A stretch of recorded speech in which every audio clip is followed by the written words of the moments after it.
Operation सिंदूर के बाद से बीजेपी लगातार जोरों शोरों से प्रचार कर रही है और अब घर घर सिंदूर भी बांटा जाएगा। और इसी को लेकर चंदौली से सपा सांसद वीरेंद्र सिंह ने बीजेपी पर बड़ा हमला बोला है। इसके साथ ही यूपी की कानून व्यवस्था और पंचायत चुनाव को लेकर पार्टी की तैयारी को लेकर बड़ा बयान दिया है। उन्होंने कहा कि पंचायत चुनाव को लेकर हमारी तैयारी चल रही है। हम लोकसभा चुनाव की तरह ही पंचायत चुनाव में भी शानदार प्रदर्शन करेंगे।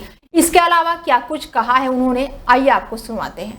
ऑपरेशन सिंदूर के बाद बीजेपी की तरफ से एक बड़ी घोषणा की गई है कि बीजेपी की तरफ से तिरंगा यात्रा तो निकाली ही जा रही है, इसके साथ ही सिंदूर भी जो है घर घर बांटे जाएंगे, जिसको लेकर समाजवादी पार्टी के मुखिया अखिलेश यादव ने भी सवाल खड़े किए हैं। हमारे साथ खास बातचीत करने के लिए चंदौली से समाजवादी पार्टी के सांसद वीरेंद्र सिंह जी। सर, जिस तरीके से ऑपरेशन सिंदूर हुआ और सेना ने अपना पराक्रम दिखाया, लेकिन अब इसके बाद जिस तरह से प्रधानमंत्री नरेंद्र मोदी अपनी हर एक रैली में ऑपरेशन सिंदूर का जिक्र भी कर रहे हैं और कह रहे हैं कि उनकी नसों में गर्म सिंदूर बह रहा है, क्या कहना चाहेंगे इस तरह के बयान को? देखिए, ये स्पष्ट हो गया है कि माननीय प्रधानमंत्री जी सैनिकों के शौर्य के पीछे छुप करके राजनीतिक लाभ लेने की कोशिश कर रहे हैं। उन्होंने घोषणा की कि हम घर घर सिंदूर हमारे कार्यकर्ता बांटेंगे। मुझे अफसोस है इस बात का कि वो जो 28-27 जो हमारी विधवाएं हैं, जिनके पतियों को पहलगांव में मार दिया गया है, क्या वो उनको सिंदूर नहीं देंगे? क्या वो सिंदूर पहनेंगी? और हिंदू मैथोलॉजी, हिंदू परंपरा में ससुराल से मिली हुई सिंदूर की डिब्बी का ही इस्तेमाल हमारे घर की महिलाएं करती है। किसी गैर आदमी के द्वारा प्रस्तुत सिंदूर को वो हराम समझती हैं, वो उसका उपयोग नहीं करती हैं। तो ये छोटी छोटी चीज़ें इन लोगों को मालूम इसलिए नहीं है कि सिंदूर की कीमत इनको नहीं मालूम, तो इसलिए इस तरीके का बयान देते हैं। सर, जिस तरीके से अगर बात करें यूपी की, तो आप यूपी से सांसद भी हैं। यूपी में अभी कानून व्यवस्था को लेकर भी सवाल उठाए जा रहे हैं। सपा के जो अखिलेश यादव जी, उन्होंने भी सवाल उठाया कि 24 घंटे के अंदर 14 से ज़्यादा हत्याएं यूपी के अंदर हो गई हैं। एक तरफ बात होती है यूपी में कानून राज की, योगी की सरकार है, बुलडोजर कार्रवाई होती है, कानून का खौफ है, लेकिन दूसरी तरफ इस तरह की घटनाएँ जो लगातार देखने को मिल रही है, इस पर आप क्या कहेंगे? देखिए, लगातार करीब 8 साल से उत्तर प्रदेश में भारतीय जनता पार्टी की सरकार है। सरकार बड़े बड़े वादे करती है, बड़ी बड़ी घोषणाएं करती है, लेकिन जो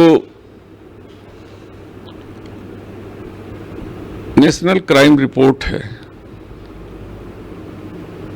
और जो हम लोग ग्राउंड पे देख रहे हैं, वो सारी रिपोर्ट अपने तरीके की अलग बयान करती है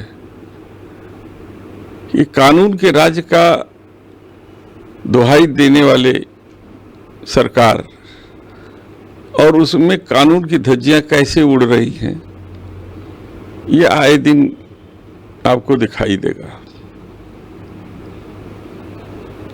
इधर 15-20 दिन में करीब कई दर्जन हत्याएं हुई हैं, बेटियों के बलात्कार हो रहे हैं, अनुसूचित जाति की महिलाओं और पुरुषों का अपमान हो रहा है। कोई घोड़ी पे चढ़ करके अगर कोई अनुसूचित जाति का साथी शादी ब्याह में जाता है तो उसे अपमानित होना पड़ता है। बेटियां घर से बाहर निकलती हैं तो डर डर के निकलती हैं कि कब उनकी इज्जत पर खतरा हो जाए। तो बड़े बड़े नारे देने वाले लोग हकीकत से कोसों दूर हैं और उत्तर प्रदेश में कानून व्यवस्था एक चिंताजनक स्थिति में पहुंच गई है। इसीलिए समाजवादी पार्टी हर जिले में उन सभी पीड़ित व्यक्तियों के पास जाके अपनी संवेदना व्यक्त कर रही है और उनके दुख में अपने को सम्मिलित कर रही है तथा उन पर हो रहे अन्याय के खिलाफ शासन प्रशासन से मिलकर के उनको न्याय दिलाने की कोशिश कर रही है। जी। सर एक आखिरी सवाल ले रहा हूँ, जिस तरीके से अभी बात करें ओपी राजभर की तरफ से जो बयान आया अखिलेश यादव को लेकर जो उन्होंने टिप्पणी करी, और दूसरी तरफ वो पंचायत चुनाव को लेकर कह रहे हैं कि अकेले लड़ेंगे, और एक तरफ अनुप्रिया पटेल जो बीजेपी के साथ गठबंधन में है वो भी कह रही हैं कि वो अकेले चुनाव लड़ेंगे। तो आप क्या देखते हैं इससे कि एक तरफ तो जहां लोकसभा विधानसभा लोगों ने गठबंधन के साथ करा, पंचायत चुनाव कह रहे हैं अपना अलग अलग लड़ेंगे, तो ऐसे में सपा की अगर बात करें, समाजवादी पार्टी लोकसभा में बहुत अच्छा परफॉर्मेंस रहा, आप लोगों की जो सीटें आई यूपी के अंदर, तो पंचायत चुनाव में पहले तो सवाल ले रहा हूँ कि कैसी आप लोग की तैयारी दिखाई दे रही है,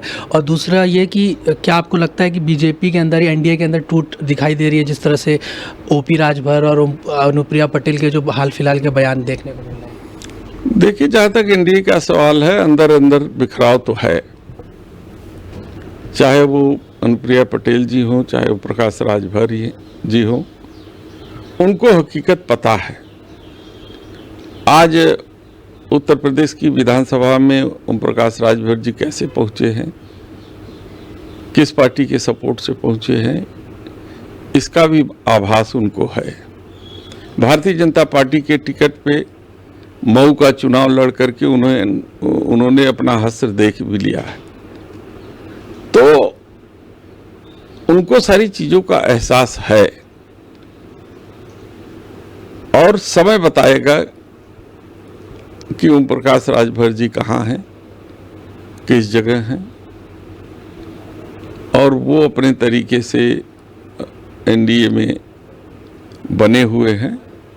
इसलिए समाजवादी पार्टी बहुत गंभीरता से भी उन लोगों के बयानों पर ध्यान नहीं देती है। हम हर न्याय पंचायत समाजवादी पार्टी का कार्यकर्ताओं को चुनाव लड़ने की तैयारी कर रहे हैं। हमारे बूथ स्तर तक कार्यकर्ता तैयार हैं। हमारे सब कैंडिडेट धीरे धीरे हमारे जिला अध्यक्ष, ग्राम प्रधान से लेकर के जिला पंचायत बीडीसी को लड़ाने के लिए सूची बना रहे हैं, तैयार कर रहे हैं, और पीडीए के प्लेटफॉर्म पर हम ये सब चुनाव लड़ेंगे। जो पीडीए से प्यार करेगा वो पीडीए के प्लेटफॉर्म पर जुड़ेगा, और पीडीए प्लेटफॉर्म ही आने वाले समय में उत्तर प्रदेश का भविष्य है। जी धन्यवाद सर। तो ये हमने बातचीत करी चंदौली से सांसद वीरेंद्र सिंह से। वीडियो जर्नलिस्ट कार्तिक के साथ में हिमांशु दुबे, डेली 24 भारत, दिल्ली।